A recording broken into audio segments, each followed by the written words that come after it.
बंधुओं, जो बिके हुए शेर है ना, वो जंगल में राज नहीं कर सकते।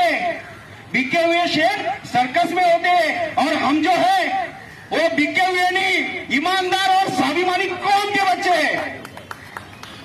तो साथियों, बहुजन रिपब्लिकन सोशलिस्ट पार्टी के प्रमुख मार्गदर्शक माननीय ऍडव्होकेट डॉक्टर सुरेश माने साहेब, संविधान तज्ञ, कायदे पंडित यांनी या मागच्या हप्त्यात मुंबईमध्ये बहुजन अलायन्स, राष्ट्रीय बहुजन अलायन्सच्या माध्यमातून मुंबईमध्ये खूप मोठा एक कार्यशाळा आयोजित केली होती। त्या कार्यशाळेत मित्रहो, त्या बैठकीत डॉक्टर सुरेश माने साहेबांनी देशाच्या 27 ते 28 नेत्यांना बोलवलं होतं आणि ते सर्वजण एकजूट झाले।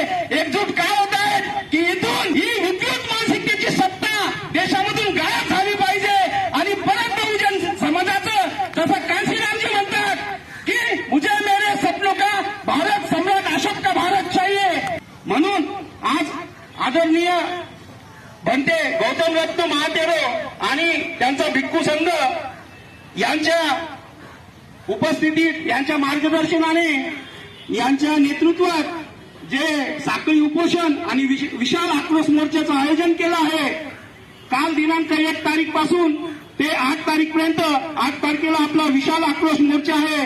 बंधूंनो, उल्हासनगर, कल्याण, ठाणे मधील जितकेही बौद्ध बांधव असतील, आपले आंबेडकरवादी असतील, बहुजनवादी असतील, सर्वांनी जागे व्हा आणि 8 तारखेला यांना दाखवून द्या की इथेही बहुजन समाजाची, आंबेडकरवादी यांची सगळ्यात मोठी ताकद आहे।